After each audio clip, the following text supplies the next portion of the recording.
Hi friends, ಹೇಗಿದ್ದೀರಾ? ಎಲ್ಲ ಚೆನ್ನಾಗಿದ್ದೀರಾ ಅಂತ ಅಂದ್ಕೊಳ್ತೀನಿ. ವರ್ಣಿಕಾ ಅಡುಗೆ ಮನೆಗೆ ಸ್ವಾಗತ. ಇವತ್ತಿನ ವಿಡಿಯೋದಲ್ಲಿ ನಾನು ನಿಮಗೆ ತುಂಬಾ ರುಚಿಯಾಗಿರುವಂತಹ 2 ಚಿಕನ್ ಕರಿ ರೆಸಿಪಿನ ಮಾಡಿ ತೋರಿಸ್ತಾ ಇದ್ದೀನಿ. ಇದನ್ನು ಮಾಡಲಿಕ್ಕೆ ಮೊದಲು ನಾನಿಲ್ಲಿ ಅರ್ಧದಷ್ಟು ಮಸಾಲೆನ ರುಬ್ಕೊಳ್ತಾ ಇದ್ದೀನಿ. ಒಂದು ದೊಡ್ಡ ಮಿಕ್ಸಿ ಜಾರಿಗೆ 3 ಗೆಡ್ಡೆ ಆಗುವಷ್ಟು ಬೆಳ್ಳುಳ್ಳಿನ ಹಾಕ್ಕೊಳ್ತಾ ಇದ್ದೀನಿ. ಬೆಳ್ಳುಳ್ಳಿನ ಸಿಪ್ಪೆ ಸಮೇತನೇ ಹಾಕ್ಕೊಳ್ಳಿ, ಫ್ಲೇವರ್ ತುಂಬಾ ಚೆನ್ನಾಗಿರುತ್ತೆ. ಇದ್ರ ಜೊತೆಗೆ 2 ರಿಂದ 3 ಇಂಚ್ ಆಗುವಷ್ಟು ಹಸಿ ಶುಂಠಿನ ಈ ರೀತಿಯಾಗಿ ಸಣ್ಣದಾಗಿ ಕಟ್ ಮಾಡಿ ಹಾಕೊಳ್ತಾ ಇದ್ದೀನಿ. ಹಾಗೆಯೇ ಚೆನ್ನಾಗಿ ಹಣ್ಣಾಗಿರುವಂತಹ 1 ಟೊಮೆಟೊ, ಇದ್ರ ಜೊತೆಗೆ 1 ಬಟ್ಲ ಆಗುವಷ್ಟು ಒಣಕೊಬ್ಬರಿನ ಹಾಕೊಳ್ತಾ ಇದ್ದೀನಿ. ಒಣಕೊಬ್ಬರಿನ ಈ ರೀತಿಯಾಗಿ ಕಟ್ ಮಾಡಿ ಆದರೂ ಹಾಕ್ಕೊಳ್ಬೋದು, ಇಲ್ಲಾಂದರೆ ತುರಿದು ಸಹ ನೀವು ಇಲ್ಲಿ ಹಾಕ್ಕೊಳ್ಬೋದು. ಆದಷ್ಟು ಒಣಕೊಬ್ಬರಿಯಿಂದನೇ ಮಾಡ್ಕೊಳ್ಳಿ, ಚೆನ್ನಾಗಿರುತ್ತೆ. ಇದ್ರ ಜೊತೆಗೆ ಸ್ವಲ್ಪ ಕೊತ್ತಂಬರಿ ಸೊಪ್ಪು, ಹಾಗೆಯೇ ಪುದೀನ ಸೊಪ್ಪು, ಇದ್ರ ಜೊತೆಗೇ ಸ್ವಲ್ಪ ಡ್ರೈ ಮಸಾಲೆಗಳನ್ನು ಹಾಕ್ಕೊಳ್ತಾ ಇದ್ದೀನಿ. ಚಕ್ಕೆ, ಏಲಕ್ಕಿ, ಲವಂಗ ಹಾಗೆಯೇ ಸ್ಟಾರ್ ಹೂವನ್ನು ಹಾಕ್ಕೊಳ್ತಾ ಇದ್ದೀನಿ.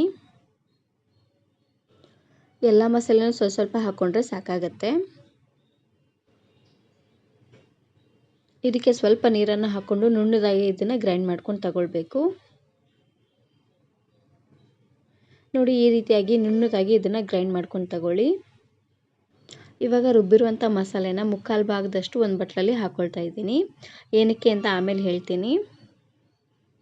ಅರ್ಧಕ್ಕಿಂತ ಸ್ವಲ್ಪ ಜಾಸ್ತಿ ಅನ್ನೋಂಗೆ ತೆಗೆದಿಟ್ಕೊಳ್ಳಿ. ನೋಡಿ, ಇಷ್ಟು ತೆಗೆದ್ರೆ ಸಾಕು. ಇವಾಗ ನಾನಿಲ್ಲಿ ಒಂದು ಪ್ಯಾನನ್ನು ಬಿಸಿ ಮಾಡಲಿಕ್ಕೆ ಇಟ್ಟಿದ್ದೀನಿ. ಪ್ಯಾನ್ ಚೆನ್ನಾಗಿ ಬಿಸಿ ಆದಮೇಲೆ ಒಂದು 5 ರಿಂದ 6 ಚಮಚ ಆಗುವಷ್ಟು ಎಣ್ಣೆನ ಹಾಕ್ಕೊಳ್ತಾ ಇದ್ದೀನಿ. ಎಣ್ಣೆ ಚೆನ್ನಾಗಿ ಬಿಸಿ ಆಗ್ತಿದ್ದಂಗೆ ಮೀಡಿಯಮ್ ಸೈಜಿನ 1 ಈರುಳ್ಳಿ ಹಾಗೆಯೇ ಒಂದು 2 ಹಸಿರು ಮೆಣಸಿನಕಾಯಿನ ಈ ರೀತಿಯಾಗಿ ಉದ್ದವಾಗಿ ಕಟ್ ಮಾಡಿ ಹಾಕ್ಕೊಳ್ತಾ ಇದ್ದೀನಿ. ಈರುಳ್ಳಿ ಹಾಗೆ ಹಸಿರು ಮೆಣಸಿನಕಾಯಿನ ಈ ರೀತಿಯಾಗಿ ಎಣ್ಣೆಲ್ಲೇ ಫ್ರೈ ಮಾಡೋದ್ರಿಂದ ಫ್ಲೇವರ್ ತುಂಬಾ ಚೆನ್ನಾಗಿರುತ್ತೆ, ಚಿಕನ್ಗೆ ಹೊಸ ಟೇಸ್ಟ್ ಬರುತ್ತೆ. ನೋಡಿ, ಈರುಳ್ಳಿ ಎಲ್ಲ ಸ್ವಲ್ಪ ಸಾಫ್ಟ್ ಆಗ್ತಿದ್ದಂಗೆ ಅರ್ಧ kg ಆಗುವಷ್ಟು ಚಿಕನನ್ನು ಹಾಕ್ಕೊಳ್ತಾ ಇದ್ದೀನಿ. ಚಿಕನ್ಗೆ ಸ್ವಲ್ಪ ಉಪ್ಪನ್ನು ಹಾಕ್ಕೊಂಡು ಒಂದು 2-3 ಸರ್ತಿ ಚೆನ್ನಾಗಿ ತೊಳ್ಕೊಳ್ಬೇಕು. ಚಿಕನನ್ನು ಹಾಕಿದ ಮೇಲೆ ಇದಕ್ಕೆ ನಾನಿವಾಗ ರುಚಿಗೆ ತಕ್ಕಷ್ಟು ಉಪ್ಪು ಹಾಗೆಯೇ ಸ್ವಲ್ಪ ಅರಿಶಿನ ಪುಡಿನ ಹಾಕ್ಕೊಳ್ತಾ ಇದ್ದೀನಿ. ಒಂದು 1/4 ಚಮಚ ಆಗುವಷ್ಟು ಅರಿಶಿನ ಪುಡಿನ ಹಾಕ್ಕೊಂಡ್ರೆ ಸಾಕಾಗುತ್ತೆ. ಉಪ್ಪು ಹಾಗೆಯೇ ಅರಿಶಿನ ಪುಡಿನ ಹಾಕಿದ ಮೇಲೆ ಒಂದು ಸರ್ತಿ ಈ ರೀತಿಯಾಗಿ ಚೆನ್ನಾಗಿ ಮಿಕ್ಸ್ ಮಾಡಿಕೊಂಡು ಚಿಕನ್ ಎಲ್ಲ ಚೆನ್ನಾಗಿ ನೀರು ಬಿಡಬೇಕು. ನೋಡಿ, ಅಲ್ಲಿವರೆಗೂ ಇದನ್ನು ಇದೇ ರೀತಿಯಾಗಿ ಬಾಡಿಸ್ಕೊಳ್ತಾನೆ ಬೇಯಿಸ್ಕೊಳ್ಬೇಕು. ಪ್ಯಾನ್ ಸ್ವಲ್ಪ ಸಣ್ಣದಾಯಿತು, ಹಾಗಾಗಿ ನಾನಿಲ್ಲಿ ಬೇರೆ ಪಾತ್ರೆಯಲ್ಲಿ ಹಾಕಿ ಬೇಯಿಸ್ಕೊಳ್ತಾ ಇದ್ದೀನಿ. ನೋಡಿ, ಈ ರೀತಿಯಾಗಿ ಚಿಕನ್ ಚೆನ್ನಾಗಿ ಬೇಯಬೇಕು. ನೋಡಿ, ಅಲ್ಲಿವರೆಗೂ ಇದನ್ನು ಲೋ ಫ್ಲೇಮ್ನಲ್ಲೇ ಇಟ್ಟು ಬೇಯಿಸ್ಕೊಳ್ಬೇಕು. ನೋಡ್ತಾ ಇರ್ಬೋದು, ಚೆನ್ನಾಗಿ ನೀರು ಬಿಟ್ಕೊಂಡಿದೆ. ಈ ರೀತಿಯಾಗಿ ಚಿಕನ್ ಎಲ್ಲ ನೀರು ಬಿಡೋವರೆಗೂ ಇದನ್ನು ಬಾಡಿಸ್ಕೊಳ್ತಾನೆ ಬೇಯಿಸ್ಕೊಳ್ಳಿ. ಇದಕ್ಕೆ ನಾನು ಇವಾಗ ಲಾಸ್ಟಲ್ಲಿ 3 ಚಮಚ ಆಗುವಷ್ಟು ಅಚ್ಕಾರದ ಪುಡಿನ ಹಾಕ್ಕೊಳ್ತಾ ಇದ್ದೀನಿ. ನಿಮಗೆ ಖಾರಕ್ಕೆ ಎಷ್ಟು ಬೇಕೋ ಅಷ್ಟು ಖಾರನ ನೀವಿಲ್ಲಿ ಹಾಕ್ಕೊಳ್ಬೋದು. ನಾನ್ ವೆಜ್ಜು ಸ್ವಲ್ಪ ಖಾರವಾಗಿದ್ರೇ ಚೆನ್ನಾಗಿರುತ್ತೆ. ಅಚ್ಕಾರದ ಪುಡಿನ ಹಾಕಿದ ಮೇಲೆ ಒಂದೇ ಒಂದು ಸರ್ತಿ ಈ ರೀತಿಯಾಗಿ ಚೆನ್ನಾಗಿ ಮಿಕ್ಸ್ ಮಾಡಿಕೊಂಡ್ರೆ ಆಯಿತು. ಜಾಸ್ತಿ ಹೊತ್ತೇನು ಬೇಯಿಸೋ ಹಾಗಿಲ್ಲ. ನಾವು ಆವಾಗಲೇ ರುಬ್ಬಿರುವಂತಹ ಮಸಾಲೆನ ಹಾಕ್ಕೊಳ್ತಾ ಇದ್ದೀವಿ. ನಾವು ಒಂದು ಬೌಲಲ್ಲಿ ತೆಗೆದಿಟ್ಟಿದ್ವಿ ನೋಡಿ, ಅರ್ಧದಷ್ಟು ಮಸಾಲೆನ ಅದನ್ನು ಹಾಕ್ಕೊಳ್ತಾ ಇದ್ದೀನಿ. ಮಸಾಲೆನ ಹಾಕಿದ ಮೇಲೆ ಉರಿನ ಪೂರ್ತಿ ಲೋ ಫ್ಲೇಮ್ನಲ್ಲೇ ಇಟ್ಟು ಇದರಲ್ಲಿರುವಂಥ ಹಸಿ ವಾಸನೆ ಎಲ್ಲ ಪೂರ್ತಿ ಹೋಗೋವರೆಗೂ ಇದೇ ರೀತಿಯಾಗಿ ಬಾಡಿಸ್ಕೊಳ್ತಾನೆ ಬೇಯಿಸ್ಕೊಳ್ಬೇಕು. ನಾವು ಶುಂಠಿ, ಬೆಳ್ಳುಳ್ಳಿ ಹಾಗೆಯೇ ಕೊತ್ತಂಬರಿ, ಪುದೀನ ಸೊಪ್ಪೆಲ್ಲ ಹಾಗೆ ಹಸಿದೇ ಹಾಕಿದ್ದೀವಿ ನೋಡಿ. ಇದರಲ್ಲಿರುವಂಥ ಹಸಿ ವಾಸನೆ ಎಲ್ಲ ಚೆನ್ನಾಗಿ ಹೋಗೋವರೆಗೂ ಕುದಿಸ್ಕೊಂಡು ತಗೊಳ್ಬೇಕು. ನೋಡ್ತಾ ಇದ್ದೀರಲ್ವ, ಈ ರೀತಿಯಾಗಿ ಚೆನ್ನಾಗಿ ಕುದಿ ಬರೋವರೆಗೂ ಇದನ್ನು ಕುದಿಸ್ಕೊಂಡು ತಗೊಳ್ಳಿ. ಮೊದಲೇ ನಾವು ಈ ರೀತಿಯಾಗಿ ಮಸಾಲೆನ ಬೇಯಿಸಿ ಆಮೇಲೆ ನೀರನ್ನು ಹಾಕಿ ಬೇಯಿಸೋದ್ರಿಂದ ಇದರಲ್ಲಿರುವಂಥ ಹಸಿ ವಾಸನೆ ಎಲ್ಲ ಪೂರ್ತಿಯಾಗಿ ಹೋಗಿಬಿಡುತ್ತೆ. ನಿಮಗೆ ಗ್ರೇವಿಗೆ ಎಷ್ಟು ಬೇಕೋ ಅಷ್ಟು ನೀರನ್ನು ನೀವು ಇಲ್ಲಿ ಹಾಕ್ಕೊಳ್ಬೋದು. ನಾನಿಲ್ಲಿ ಸ್ವಲ್ಪ ಚಪಾತಿ ಜೊತೆಗೆ ಮಾಡ್ಕೊಳ್ತಾ ಇದ್ದೀನಿ, ಹಾಗಾಗಿ ಸ್ವಲ್ಪ ತೆಳ್ಳ ಅನ್ನೋಂಗೆ ಮಾಡ್ಕೊಳ್ತಾ ಇದ್ದೀನಿ. ಒಟ್ಟು ನಾನಿಲ್ಲಿ 2 ಗ್ಲಾಸ್ ಆಗುವಷ್ಟು ನೀರನ್ನು ಹಾಕ್ಕೊಂಡಿದ್ದೀನಿ. ನೀರನ್ನು ಹಾಕಿದ ಮೇಲೆ ಒಂದು ಸರ್ತಿ ಈ ರೀತಿಯಾಗಿ ಚೆನ್ನಾಗಿ ಮಿಕ್ಸ್ ಮಾಡ್ಕೊಂಡು ತಗೊಳ್ಳಿ. ಇವಾಗ ಸ್ವಲ್ಪ ತೆಳ್ಳ ಅನ್ನಿಸ್ಬೋದು. ಚಿಕನ್ ಎಲ್ಲ ಚೆನ್ನಾಗಿ ಬೆಂದ ಮೇಲೆ ಇದು ಪೂರ್ತಿಯಾಗಿ ಗ್ರೇವಿ ಗಟ್ಟಿಯಾಗಿ ಬರುತ್ತೆ. ಲಾಸ್ಟಲ್ಲಿ ನಾನು ಇದಕ್ಕೆ 1.5 ಚಮಚ ಆಗುವಷ್ಟು ಚಿಕನ್ ಮಸಾಲನ ಹಾಕ್ಕೊಳ್ತಾ ಇದ್ದೀನಿ. ಚಿಕನ್ ಮಸಾಲಾನ ಹಾಕಿದ ಮೇಲೆ ಒಂದು ಸರ್ತಿ ಚೆನ್ನಾಗಿ ಮಿಕ್ಸ್ ಮಾಡಿಕೊಂಡು ಇವಾಗ ಕುದಿ ಬರ್ಲಿಕ್ಕೆ ಬಿಡಬೇಕು. ಉರಿನ ಪೂರ್ತಿ ಲೋ ಫ್ಲೇಮ್ನಲ್ಲೇ ಇಟ್ಟು ಒಂದು 20 ನಿಮಿಷವರೆಗೂ ಚೆನ್ನಾಗಿ ಕುದಿಸ್ಕೊಂಡ್ರೆ ಆಯಿತು. ತುಂಬಾ ರುಚಿಯಾಗಿರುವಂತಹ ಒಂದು ಚಿಕನ್ ಕರಿ ರೆಡಿ ಆಗೋಗ್ಬಿಡುತ್ತೆ. ನೋಡ್ತಾ ಇದ್ದೀರಲ್ವ, ಚೆನ್ನಾಗಿ ಎಣ್ಣೆ ತೆಲ್ ಬರ್ತಾ ಇದೆ. ಆವಾಗವಾಗ ಈ ರೀತಿಯಾಗಿ ಕೈ ಆಡ್ತಾನೆ ಇದನ್ನು ಬೇಯಿಸ್ಕೊಳ್ಬೇಕು. ಈ ರೀತಿ ಮಾಡೋದ್ರಿಂದ ಚಿಕನ್ ಪೀಸಸ್ ಎಲ್ಲ ಚೆನ್ನಾಗಿ ಸಾಫ್ಟಾಗಿ ಬೇಯುತ್ತೆ. ಲಾಸ್ಟಲ್ಲಿ ನಾನಿವಾಗ ಸಣ್ಣದಾಗಿ ಕಟ್ ಮಾಡಿರುವಂತಹ ಕೊತ್ತಂಬರಿ ಸೊಪ್ಪನ್ನು ಹಾಕ್ಕೊಳ್ತಾ ಇದ್ದೀನಿ. ಇವಾಗ ಇನ್ನೊಂದು ಚಿಕನ್ ರೆಸಿಪಿನ ಯಾವ ರೀತಿಯಾಗಿ ಮಾಡೋದು ಅಂತ ನೋಡೋಣ. ಇದನ್ನು ಮಾಡಲಿಕ್ಕೆ ಮೊದಲು ನಾನಿಲ್ಲಿ ಒಂದು ಕಡಾಯಿನ ಬಿಸಿ ಮಾಡಲಿಕ್ಕೆ ಇಟ್ಟಿದ್ದೀನಿ. ಕಡಾಯಿ ಚೆನ್ನಾಗಿ ಬಿಸಿ ಆಗ್ತಿದ್ದಂಗೆ ಒಂದು 5ರಿಂದ 6 ಚಮಚ ಆಗುವಷ್ಟು ಎಣ್ಣೆನ ಹಾಕ್ಕೊಳ್ತಾ ಇದ್ದೀನಿ. ಸಣ್ಣ ಚಮಚನಲ್ಲಿ ಒಂದು 5ರಿಂದ 6 ಚಮಚ ಆಗುವಷ್ಟು ಎಣ್ಣೆನ ಹಾಕ್ಕೊಳ್ಳಿ. ಎಣ್ಣೆ ಚೆನ್ನಾಗಿ ಬಿಸಿ ಆಗ್ತಿದ್ದಂಗೆ ಒಂದು ಟೊಮೆಟೊನ ಹಾಕ್ಕೊಳ್ತಾ ಇದ್ದೀನಿ. ಚೆನ್ನಾಗಿ ಹಣ್ಣಾಗಿರುವಂತಹ ಟೊಮೆಟೊನ ಹಾಕ್ಕೊಳ್ಳಿ. ಟೊಮೆಟೊ ಎಲ್ಲ ಚೆನ್ನಾಗಿ ಎಣ್ಣೆಲೆ ಫ್ರೈ ಆಗ್ತಿದ್ದಂಗೆ ಇದಕ್ಕೆ ನಾನಿವಾಗ ಒಂದು ಅರ್ಧ kg ಆಗುವಷ್ಟು ಚಿಕನನ್ನು ಹಾಕ್ಕೊಳ್ತಾ ಇದ್ದೀನಿ.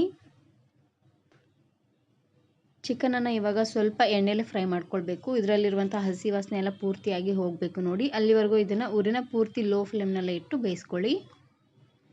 ಇದಕ್ಕೆ ನಾನಿವಾಗ ರುಚಿಗೆ ತಕ್ಕಷ್ಟು ಉಪ್ಪು ಹಾಗೆಯೇ ಒಂದು ಅರ್ಧ ಚಮಚ ಆಗುವಷ್ಟು ಅರಿಶಿನ ಪುಡಿನ ಹಾಕ್ಕೊಳ್ತಾ ಇದ್ದೀನಿ. ಅರಿಶಿನ ಪುಡಿ ಹಾಗೆ ಉಪ್ಪನ್ನು ಹಾಕಿದ ಮೇಲೆ ಚೆನ್ನಾಗಿ ಮಿಕ್ಸ್ ಮಾಡ್ಕೊಂಡು ತಗೊಳ್ಳಿ. ಇದರಲ್ಲಿರುವಂಥ ಹಸಿ ವಾಸನೆ ಎಲ್ಲ ಪೂರ್ತಿಯಾಗಿ ಹೋಗಬೇಕು ನೋಡಿ. ಅಲ್ಲಿವರೆಗೂ ಇದನ್ನು ಇದೇ ರೀತಿಯಾಗಿ ಬಾಡಿಸ್ಕೊಳ್ತಾನೆ ಬೇಯಿಸ್ಕೊಳ್ಬೇಕು. ಚಿಕನ್ ಸ್ವಲ್ಪ ನೀರು ಬಿಡೋವರೆಗೂ ಇದೇ ರೀತಿಯಾಗಿ ಬೇಯಿಸ್ಕೊಳ್ಳಿ. ಇವಾಗ ಮೇಲ್ಗಡೆ ಮುಚ್ಚಳನ ಮುಚ್ಚಿ ಒಂದು 2 ನಿಮಿಷವರೆಗೂ ಹಾಗೆ ಬಿಟ್ಬಿಡಬೇಕು. ಅಷ್ಟರಲ್ಲಿ ನಾವು ಇವಾಗ ಮಸಾಲೆನ ರೆಡಿ ಮಾಡ್ಕೊಳ್ಳೋಣ. ನಾವು ಆವಾಗಲೇ ಅರ್ಧದಷ್ಟು ಮಸಾಲೆನ ತೆಗೆದಿಟ್ಕೊಂಡಿದ್ವಿ ನೋಡಿ.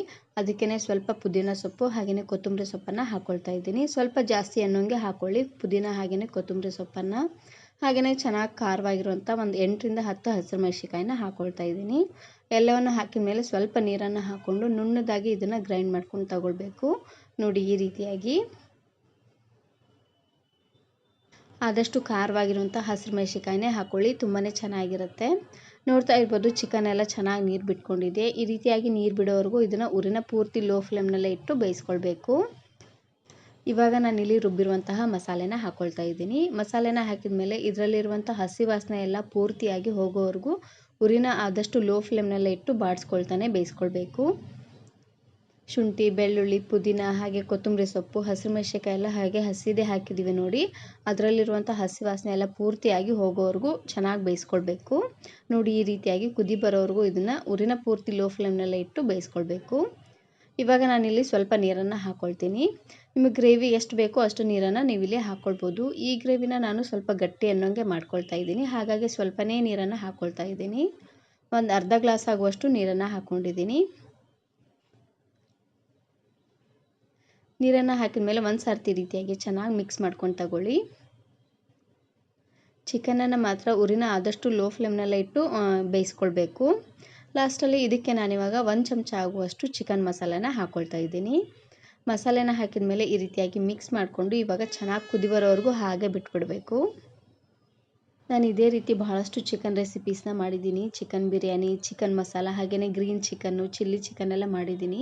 ವಿಡಿಯೋ ನೋಡಿಲ್ಲ ಅಂದರೆ ಈ ವಿಡಿಯೋ ಕೊನೆಯಲ್ಲಿ ಹಾಕಿರ್ತೀನಿ ನೋಡಿ, ಚೆಕ್ ಮಾಡಿ. ತುಂಬಾ ಸಿಂಪಲ್ಲಾಗಿ ಯಾವ ರೀತಿಯಾಗಿ ಮಾಡೋದು ಅಂತ ತಿಳಿಸ್ಕೊಟ್ಟಿದ್ದೀನಿ. ನೋಡ್ತಾ ಇರ್ಬೋದು ಈ ರೀತಿಯಾಗಿ ಚೆನ್ನಾಗಿ ಕುದಿ ಬಂದಮೇಲೆ ಒಂದು ಸರ್ತಿ ಈ ರೀತಿಯಾಗಿ ಮಿಕ್ಸ್ ಮಾಡ್ಕೊಂಡು ತಗೊಳ್ಳಿ. ಈ ರೀತಿಯಾಗಿ ಮಾಡೋದ್ರಿಂದ ಎಲ್ಲ ಚಿಕನ್ ಪೀಸಸ್ಸು ಚೆನ್ನಾಗಿ ಬೇಯುತ್ತೆ. ಲಾಸ್ಟಲ್ಲಿ ಇದಕ್ಕೆ ನಾನಿವಾಗ ಸ್ವಲ್ಪ ಕೊತ್ತಂಬರಿ ಸೊಪ್ಪನ್ನು ಹಾಕ್ಕೊಳ್ತಾ ಇದ್ದೀನಿ. ಇದನ್ನು ನೀವು ಗ್ರೀನ್ ಚಿಕನ್ ಅಂತಲೂ ಅನ್ಬೋದು, ಇಲ್ಲಾಂದರೆ ಚಿಲ್ಲಿ ಚಿಕನ್ ಅಂತನಾದರೂ ಅನ್ಬೋದು. ಒಂದೇ ರೀತಿ ಚಿಕನ್ ಕರಿನ ಮಾಡಿ ತಿಂದು ಬೇಜಾರಾಗಿದ್ದರೆ ಈ ರೀತಿಯಾಗಿ ಡಿಫ್ರೆಂಟಾಗಿ ಮಾಡ್ಕೊಳ್ಳಿ, ತುಂಬಾ ಚೆನ್ನಾಗಿರುತ್ತೆ. ಇದನ್ನು ನೀವು ಚಪಾತಿ, ಮುದ್ದೆ, ರೋಟಿ ಹಾಗೆ ಕುಲ್ಚಾ ಜೊತೆಗೆಲ್ಲ ಸರ್ವ್ ಮಾಡ್ಕೊಳ್ಬೋದು. ತುಂಬಾ ಸೂಪರಾಗಿರುತ್ತೆ ಅಂತಲೇ ಹೇಳ್ಬೋದು. ನಾನಿವತ್ತು ಸಾಫ್ಟ್ ಆಗಿರುವಂತಹ ಚಪಾತಿ ಜೊತೆಗೆ ಈ 2 ಕರಿನ ಸರ್ವ್ ಮಾಡ್ಕೊಳ್ತಾ ಇದ್ದೀನಿ. ನೋಡಿದ್ರಲ್ವಾ ತುಂಬಾ ಸಿಂಪಲ್ಲಾಗಿ ಹಾಗೆ ಈಸಿಯಾಗಿ ಚಿಕನ್ ಕರಿನ ಯಾವ ರೀತಿ ಮಾಡೋದು ಅಂತ. ವಿಡಿಯೋ ಇಷ್ಟ ಆದರೆ ಈಗಲೇ ಒಂದು ಲೈಕ್ ಬಟನನ್ನು ಕ್ಲಿಕ್ ಮಾಡಿ, ಫ್ರೆಂಡ್ಸ್ ಆ್ಯಂಡ್ ಫ್ಯಾಮಿಲಿ ಜೊತೆಗೆ ಶೇರ್ ಮಾಡಿ. ಹಾಗೆಯೇ ಮತ್ತಷ್ಟು ಹೊಸ ರೆಸಿಪಿಗಾಗಿ ವರ್ಣಿಕಾ ಅಡುಗೆ ಮನೆ ಯೂಟ್ಯೂಬ್ ಚಾನಲನ್ನು ಸಬ್ಸ್ಕ್ರೈಬ್ ಮಾಡ್ಕೊಳ್ಳಿ. Thanks for watching.